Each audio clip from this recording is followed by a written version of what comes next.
Hello everyone. Series के next video में मैं आपको स्वागत करता हूँ।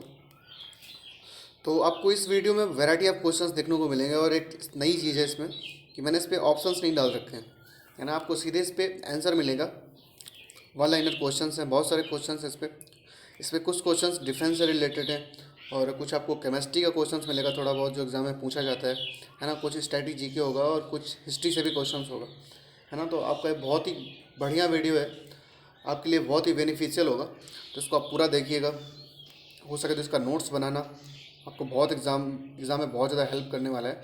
और न कि सिर्फ एयरफोर्स में, आपको दूसरे एग्ज़ाम्स में भी हेल्प करेगा, ठीक है। और ये समझ लो कि ये आपके एयरफोर्स और नेवी एमआर के लिए तो रामबाण औषधि है, आपको बहुत ज़्यादा हेल्प मिलेगी इससे। तो अभी शुरू करते हैं वीडियो। तो आपका पहला क्वेश्चन आपका है, भारतीय सेना की स्थापना कब हुई। तो अब जबकि आप इंडियन नेवी में जाना चाहते हो, फिर इंडियन आर्मी या फिर इंडियन एयरफोर्स, तो आपको इतना तो पता होना चाहिए कि भारतीय सेना की स्थापना कब हुई थी, है ना दोस्तों। तो आपका जो आंसर हो जाएगा वो हो जाएगा 1895, ठीक है। तो ये आपका आंसर हो जाएगा, जो भारतीय सेना की स्थापना हुई थी वो 1895 में हुई थी। तो नेक्स्ट क्वेश्चन है, वर्तमान में भारतीय सेना की कितनी कमान कार्यरत हैं, है ना। तो इसका जो आंसर हो जाएगा आप देख पा रहे हैं, 7 हो जाएगा। 7 कमान जो हैं भारतीय सेना की, तो वो कार्यरत हैं। और भारतीय सेना की जहाँ पे बात होगी तो उसको आप थल सेना समझ सकते हैं, ठीक है। तो भारतीय सेना का मतलब इंडियन आर्मी, ठीक है दोस्तों। तो नेक्स्ट क्वेश्चन पे चलते हैं, भारतीय सेना की पूर्वी कमान का मुख्यालय कहाँ है। तो इसका आंसर कोलकाता हो जाएगा। और जो नेक्स्ट क्वेश्चन है, भारतीय सेना की उत्तरी कमान का मुख्यालय कहाँ पे है, तो उधमपुर हो जाएगा। अच्छा, यहाँ पे एक प्रॉब्लम ये होती है बच्चों को कि यहाँ पे डाउट हो जाता है फिर, है ना, कि भारतीय सेना का उत्तरी कमान एंड पूर्वी कमान, है ना, ऐसे अभी पश्चिमी कमान आएगा, फिर दक्षिण पश्चिमी कमान आएगा, है ना। तो आपके डाउट्स बढ़ते जाएंगे बट उनको बढ़ने नहीं देना है ना। आप इनको क्या करोगे, जब ऐसे जो डाउट वाले क्वेश्चंस होते हैं ना, उनको लिख लिख के याद करते हैं, है ना। कि आप जब इनके नोट्स बनाओगे या फिर उनको दिन में दो तीन बारी ऐसे दोहराओगे, कहीं जा रहे हो तो अपने आप से रिकॉल करने की कोशिश करो कि पश्चिमी कमान कहाँ पे थी, दक्षिणी कमान कहाँ पे थी, है ना। जब ऐसे करोगे, आप 2-3 बारी कर लोगे, आपको याद हो जाएगा, ठीक है। मैंने भी ऐसे ही याद करके, तो आपको उनको ऐसे ही याद करना है, ठीक है। तो अच्छा, नेक्स्ट क्वेश्चन पे चलते हैं, भारतीय सेना की उत्तरी कमान का मुख्यालय कहाँ पे है, तो वो उधमपुर है। उधमपुर में भारतीय सेना की उत्तरी कमान का मुख्यालय है। तो नेक्स्ट क्वेश्चन है, भारतीय सेना की पश्चिमी कमान का मुख्यालय कहाँ पे है, तो वो आज चंडीगढ़ में है। आपको याद रखना है, चंडीगढ़ में भारतीय सेना की पश्चिमी कमान का मुख्यालय है, ठीक है दोस्तों। तो अभी जो नेक्स्ट क्वेश्चन है, भारतीय सेना का दक्षिणी कमान का मुख्यालय कहाँ पे है, तो वो पुणे में है। पूना, खड़गवासला, है ना।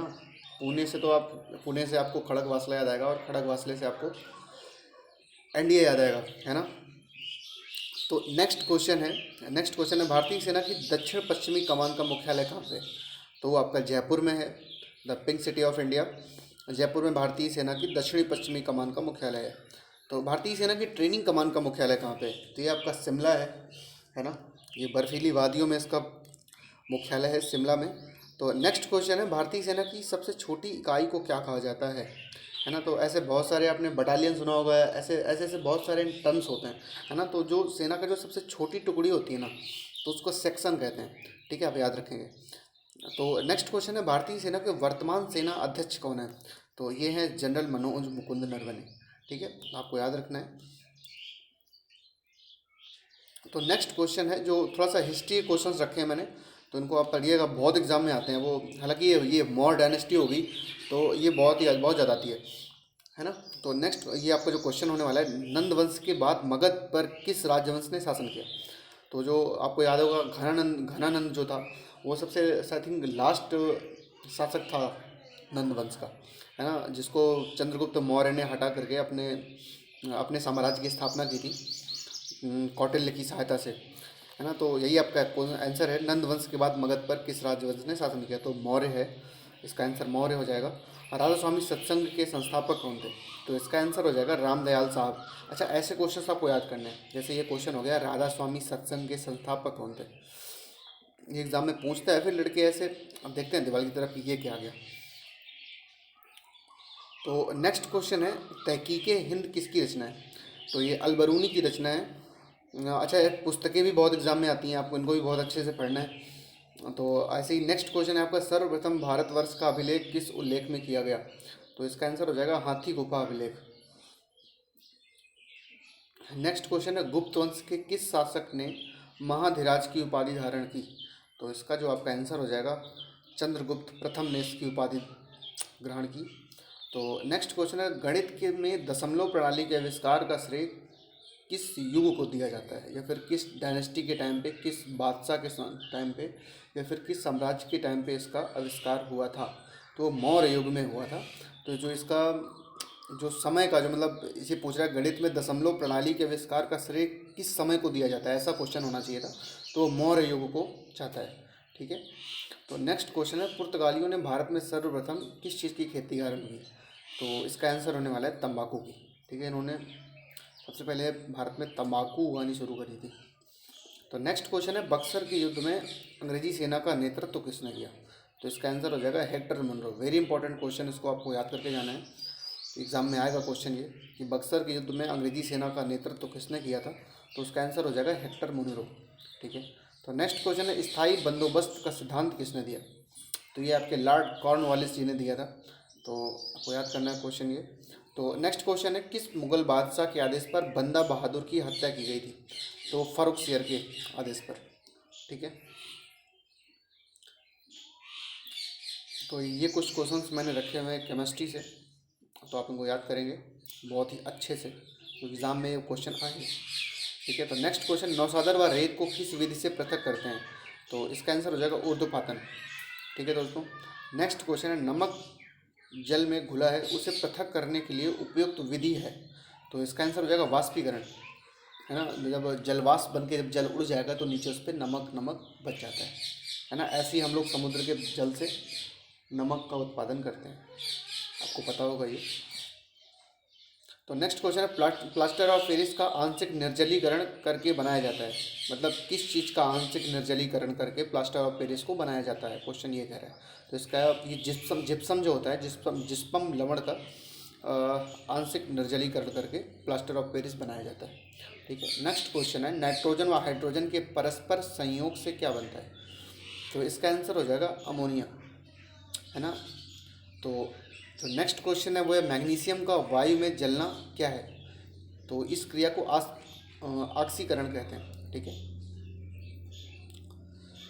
अच्छा, मैंने कुछ स्ट्रैटेजी क्वेश्चन रखे हैं, इनको आप याद करेंगे।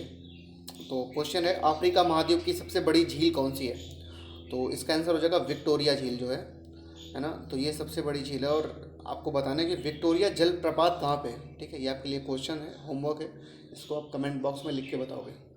ठीक है, कि विक्टोरिया जलप्रपात कहाँ पे है। तो नेक्स्ट क्वेश्चन है, एशिया महाद्वीप की सबसे बड़ी झील कौन सी है? तो इसका आंसर हो जाएगा कैस्पियन सागर झील। ठीक है। कैस्पियन सागर जो है, इसको आप सागर से सागर मत समझिएगा। ठीक है, ये इसका सिर्फ नाम है, और ये बेसिकली एक झील है। ठीक है दोस्तों। तो नेक्स्ट क्वेश्चन है, ऑस्ट्रेलिया महाद्वीप की सबसे बड़ी झील कौन सी है?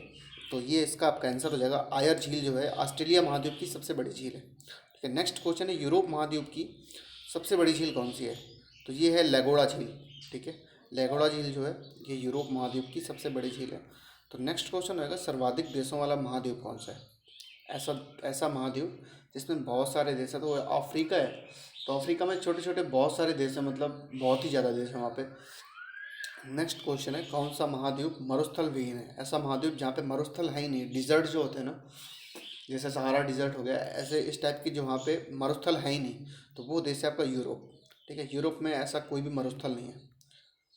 ठीक है दोस्तों।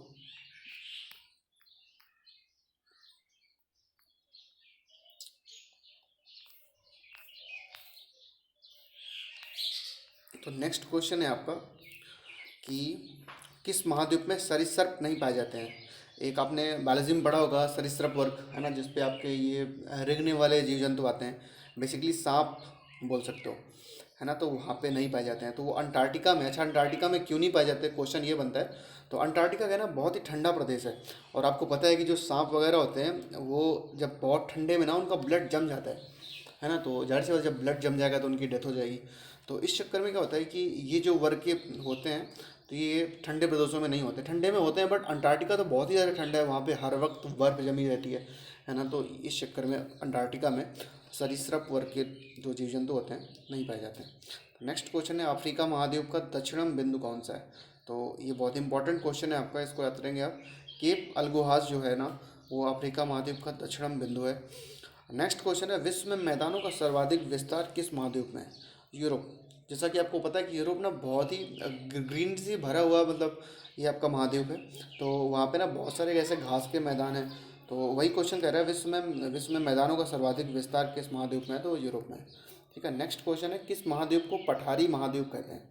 तो इसका आंसर हो जाएगा अफ्रीका को पठारी महाद्वीप कहते हैं। ठीक है, अफ्रीका में क्या है कि वहाँ पे खेती करने योग्य ज़मीन बहुत ही कम है ना। वहाँ पे ऐसे पठार टाइप के हैं, पठार इन द सेंस की पहाड़ी पहाड़ी नहीं बोल सकते हो, उनको ऐसी ज़मीन होती है जो बहुत ही टफ होती है ना, उसको पठार बोलते हैं। तो नेक्स्ट क्वेश्चन है, हरगोविंद खुराना को किस आविष्कार के लिए सम्मानित किया गया? तो इन्होंने प्रोटीन के संश्लेषण के लिए इनको हरगोविंद खुराना जी को सम्मानित किया गया था। और आपको पता होना चाहिए कि ये नोबेल प्राइज़ विजेता भी हैं, है ना, इनको नोबेल प्राइज़ भी मिल चुका है। नेक्स्ट क्वेश्चन है, प्रयोगशाला में सबसे पहले डीएनए का संश्लेषण किसने किया था? तो खुराना जी ने किया था। आपके हरगोविंद खुराना जी जो हैं, उन्होंने इसका संश्लेषण किया था। नेक्स्ट क्वेश्चन है, विलियम रोनटेजन ने किस चीज़ का आविष्कार किया? तो ये एक्सरे मशीन का जो आविष्कार है ना, तो विलियम रोनटेजन ने किया था। ठीक है, नेक्स्ट क्वेश्चन है, भाप के इंजन का आविष्कार किसने किया था?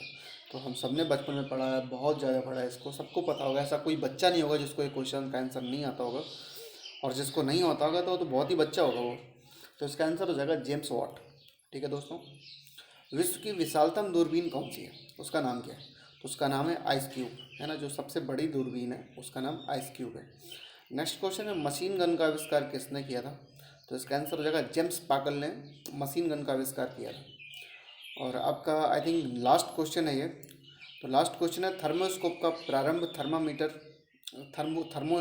प्रारंभिक थर्मामीटर का आविष्कार किसने किया था? तो आपके गैलीलियो जी ने किया था इसका आविष्कार। तो इसी के साथ आपका ये वीडियो ख़त्म होता है।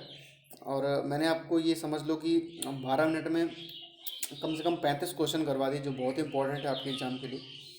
तो मिलते हैं किसी नेक्स्ट वीडियो में, तब तक के लिए बाय बाय दोस्तों, टेक केयर।